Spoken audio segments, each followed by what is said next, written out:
গোপনে প্রেম, অল্প বয়সেই একাধিক ছেলের সঙ্গে বিয়ে। মেয়ের এসব উচ্ছৃঙ্খল কাণ্ডে ভয়ঙ্কর ঘটনা ঘটিয়েছেন তারই আপন বাবা মা। পারিবারিক বিরোধের জেরে স্কুল ছাত্রী আরফানা হোসেন নির্জনাকে হত্যার পর লাশ গুম করতে চেয়েছিলেন তার বাবা মা। তবে পুলিশের জালে ধরা পড়ে আদালতে ১৬৪ ধারার জবানবন্দি দিয়েছেন মা আরিফা ইয়াসমিন সীমা। চাঞ্চল্যকর এই হত্যাকাণ্ডে এখনো পলাতক অভিযুক্ত বাবা আলিম হোসেন আকাশ। খুলনা বিভাগীয় প্রতিনিধি মোহাম্মদ অসীমের তথ্য ছবিতে, বাকিটা দেখুন ডেস্ক রিপোর্টে।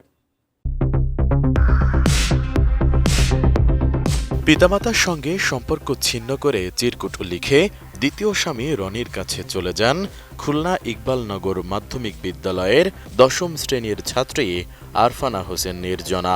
যদিও পরে তাকে ফিরিয়ে আনেন তার বাবা মা, কিন্তু একাধিক ছেলের সঙ্গে প্রেম ও বিয়ের ঘটনায় ক্ষুব্ধ হয়ে তার বাবা মার হাতেই প্রাণ যায় নির্জনার।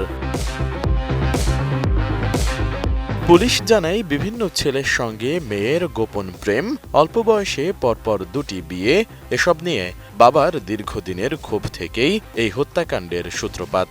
ঘটনার দিন গত বুধবার নেশাগ্রস্ত অবস্থায় মেয়ের সঙ্গে কথা কাটাকাটির এক পর্যায়ে রাগের বশে তার মাথার পেছনে আঘাত করেন মা ও বাবা আলিম হোসেন আকাশ। এতে নির্জনা অচেতন হয়ে পড়েন এবং অতিরিক্ত রক্তক্ষরণে তার মৃত্যু হয়। এরপর চরম অস্থিরতার মধ্যে মরদেহ বস্তাবন্দি করে নগরের নিরালায় ফেলে পালিয়ে যায় ঘাতক পিতা। শুক্রবার খুলনা সিএমএম আদালতে বিচারকের কাছে দেওয়া ১৬৪ ধারার জবানবন্দিতে নিহতের মা আরিফা ইয়াসমিন সীমা এসব কথা জানান।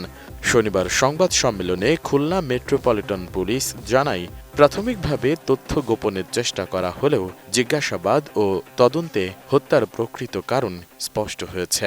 নতুন বাংলাদেশ গড়তে এলো জুলফিকার স্টিল। জুলফিকার স্টিল আজ থেকে ২ বছর আগে ৮ম শ্রেণীতে থাকাকালীন সে একজন বিবাহিত পুরুষের সঙ্গে প্রেম করে চলে যায়, কিছুদিন অবস্থান করে, যেটা ১৬৪ ধারার জবানবন্দির মধ্যে তার মা উল্লেখ করেছেন। এবং বর্তমানে রনি নামক একটি ছেলের সাথে তার প্রেমের সম্পর্ক আছে, তার সাথেও সে চলে গিয়ে ৩ দিন বাড়ির বাইরে ছিল। পুলিশ কমিশনার জানান, আটকের পর প্রথম দিকে ঘটনা ভিন্ন খাতে নেওয়ার চেষ্টা করেন মা সীমা। তবে শুক্রবার পুলিশ বাদী হয়ে মামলা দায়েরের পর সীমাকে আটক করলে শেষ পর্যন্ত তিনি মেয়ে হত্যার কথা স্বীকার করেন। তাদের ঘরে তর্কাতর্কির এক পর্যায়ে তার মা তাকে চড়থাপ্পড় দেয়, তার বাবা পাশের রুম থেকে এসে কাঠের একটি বাতা দিয়ে তাকে আঘাত করে।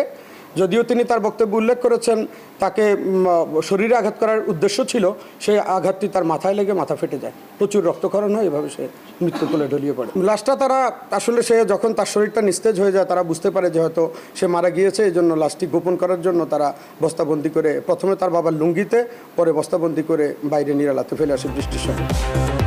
এদিকে মনোবিজ্ঞানীদের মতে পারিবারিক অশান্তি ও অনিয়ন্ত্রিত জেদ শিশুদের এমন পরিণতির দিকে নিয়ে যায়। তাই পরিবারে সমস্যা দেখা দিলে তা গোপন না রেখে সময়মতো সমাধানের উদ্যোগ নেওয়া জরুরি বলে মত দেন তারা।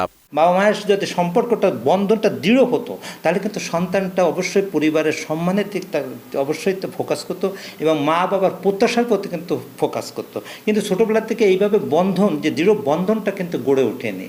তাছাড়া আমাদের যে যান্ত্রিক একটা মনোভাব, এই যান্ত্রিক মনোভাবও কিন্তু আমাদের ভালোবাসার জায়গাটা অনেকটা ফিকে হয়ে গেছে।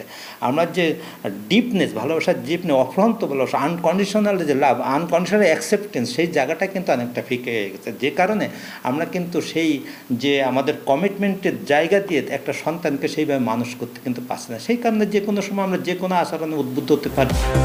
এর আগে গত ৮ জুলাই রাত আনুমানিক ৯টার দিকে প্রান্তিকা আবাসিক এলাকার ৩ নম্বর রোডে একটি প্লাস্টিকের বস্তার ভেতর থেকে অজ্ঞাত কিশোরের মরদেহ উদ্ধার করা হয়। নিহতের বাবা মাই এই ঘটনায় অভিযুক্ত হওয়ায় পরে পুলিশ বাদী হয়ে হত্যা মামলা দায়ের করেছে। খুলনা সদর থানা পুলিশ নিহতের বাসায় গিয়ে তার মা আরিফা ইয়াসমিন সীমা ৩৫কে জিজ্ঞাসাবাদ করলে প্রথমে তিনি বিভ্রান্তিকর তথ্য প্রদান করেন।